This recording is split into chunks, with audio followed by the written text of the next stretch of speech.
Grand Rising. Welcome back to Discern from B. Nicole. I know I said I wasn't going to do it for a while, but there was a sense of urgency in the spirit for me to go on and get this out because, we go through things and we need to share them. We need to share them because it's going to help somebody else. You don't go through what you go through to just hoard all your information, right?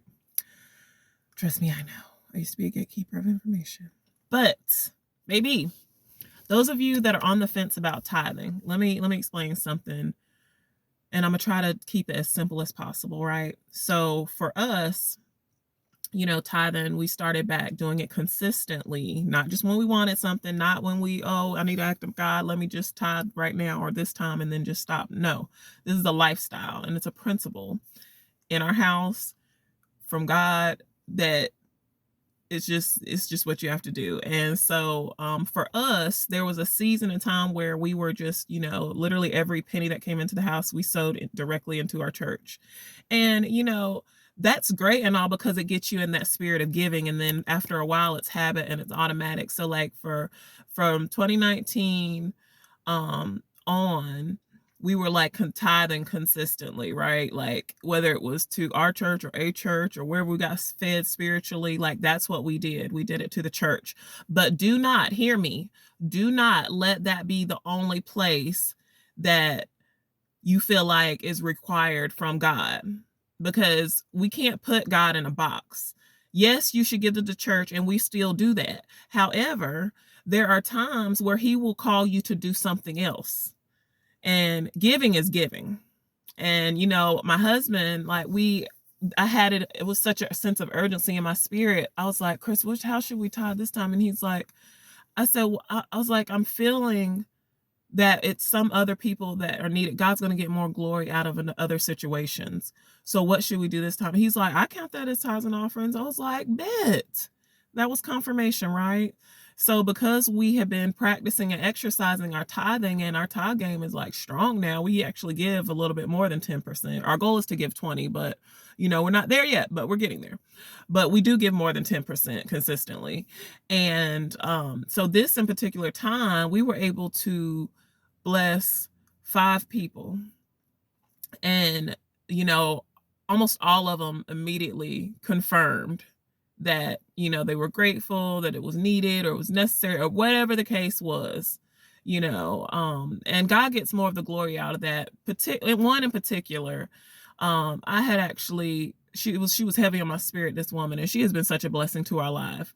And she was the first one. I told my husband, I was like, hey, we got to get this to her. I know she needs it. Like, I hadn't talked to her in maybe a few weeks or a month or something. Hadn't talked to her.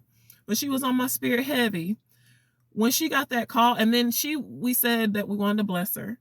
She was thinking it was something else, maybe buy her a few groceries or whatever. No, baby. God told us to do something bigger. And when my husband, he went to go see her and take it to her, she cried. Do you know this woman was at the gas station trying to figure out how $3 of gas was going to get her to her next meal that she didn't even know was coming from, because she was so hungry and she was trying to just figure out all of this stuff. She had no idea that God was going to do that. And it's not us. It's God gets all the glory for the stuff. You know what I'm saying? I'm not saying it like, oh yeah, well, we did it. No, I heard from God. It was his directing me, and we went and did it. And that's what I'm talking about. So like, you just never know. And the other 4 like confirmed in turn, we're going to be blessing other people. Things ain't always what they seem. One person said, I can fill up my gas tank now, like just different things. And that's nothing but God. And, he's going to call you to do things and to give. And like I said, giving is giving. So for us in our household, that is definitely a lifestyle. Like I literally cried when I found out, because I hadn't talked to her. I didn't know she was going through that, but I know what it's like to go through that. And then God will send somebody, especially when you cry out to him, he will send somebody to bless you. He uses all of us, if you'll let him. And that's our thing. Like the Holy Spirit, God, Jesus, have your way in our household and in our lives, because the thing about it is we're here to serve. The greatest among them is the servant. That's what God says, and that's what we're striving to do. That's why we go so hard with what we're trying to do and build, because we want to be blessed to be a blessing to others. We're not getting what we're getting for us. Like, I do like nice things, and I'm gonna have me some of them things now, but that's not the goal. That used to be the goal for me, and that's why I never have nothing. But now that I have an understanding about how principles and God is working in my life and having a relationship with him, I'm able to hear from him and to move when he says to move and take the first step, even though I don't see the whole staircase, and, just be there for others, because I remember, I will never forget those times where I had put $3 in my tank and trying to figure out how I'm going to get all the way from Apex to North Raleigh to get my kids, like stuff like that. Like, you just, and God has showed up time and time again, even when we weren't, like going in and being in with him like we are now, like even before. So that's like favor. That's why I say favor ain't fair, y'all. Favor is not fair. But, again, being chosen and having that favor, there's things required of you that aren't going to be required of everybody else, because everybody else is not built for it. And, for us, I know, and my husband said this, I'm going to say this and then I'm going to get off of here. But my husband had said, he was like, babe, he was like, remember that movie we watched? He was talking about the deck of cards, and while the fool is the highest deck or highest card in the deck or whatever. I don't know terminology with cards, y'all. I know nothing about cards. But anyway, he was like, the guy was explaining, because the fool knows how to imitate, emulate, whatever, everybody else and other people and other things. So they have experience, knowledge, and understanding. So yes, people can call you a fool. People call me fools a lot. Okay. And I know they have, and people ain't necessarily said it to my face. People have said it indirectly in roundabout ways. And I know people have talked behind my back, you know what I'm saying? But it ain't nothing worse than what I've already said to myself. So I don't even care what people think anymore. And that is just so freeing, y'all. But you do gain experience by going through things. That's why I have no regrets. I'm not saying I will never sit here and be one of those people like, well, I will never do that, and I'm never doing that, because you don't know. You really don't know what you will do. Okay. But a lot of times God will call you to do different things just to see if you're going to move and do it. You got to trust him. That's what walking by faith is, right? So I really had to share this because there was some sense of urgency to get it out. And like I said, I don't know how many times or how consistent I'll be with doing this. But whenever I'm called to, I definitely will be bringing y'all some words when I can, you know what I'm saying? When God tells me to. But yeah, so if you're on the fence about tithing, don't just be confined to the church. There are other ways that God will ask you to give to.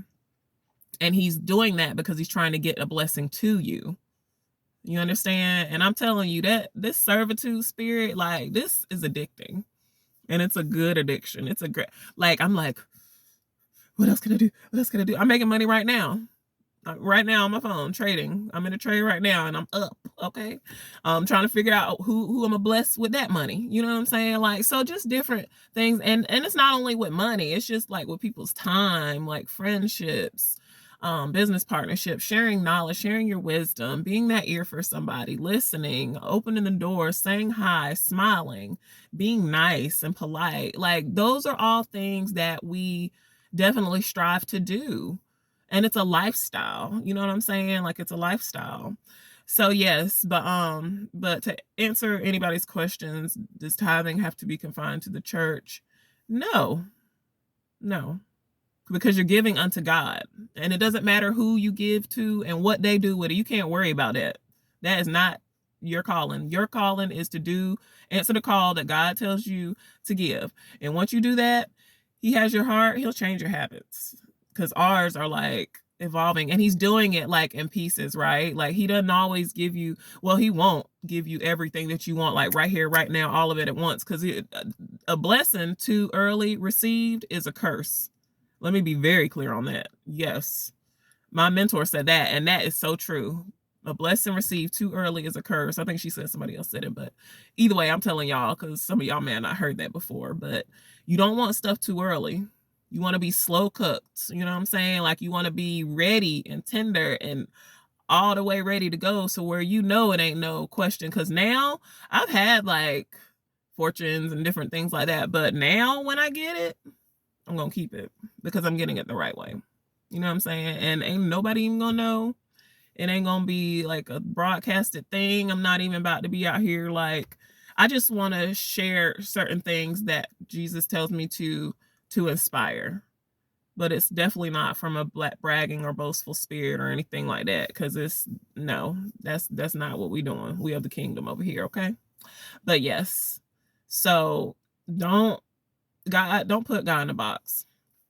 He's so much greater and bigger and more amazing and just like I have no words. Like all the words combined times of infinity million, like that are just everything of him. Like that's how I would describe him, but I don't even know what that would even look like. And it still wouldn't do him justice. Like, cause God is just so good. He's so faithful. But yes, I love y'all. Y'all take care. Peace.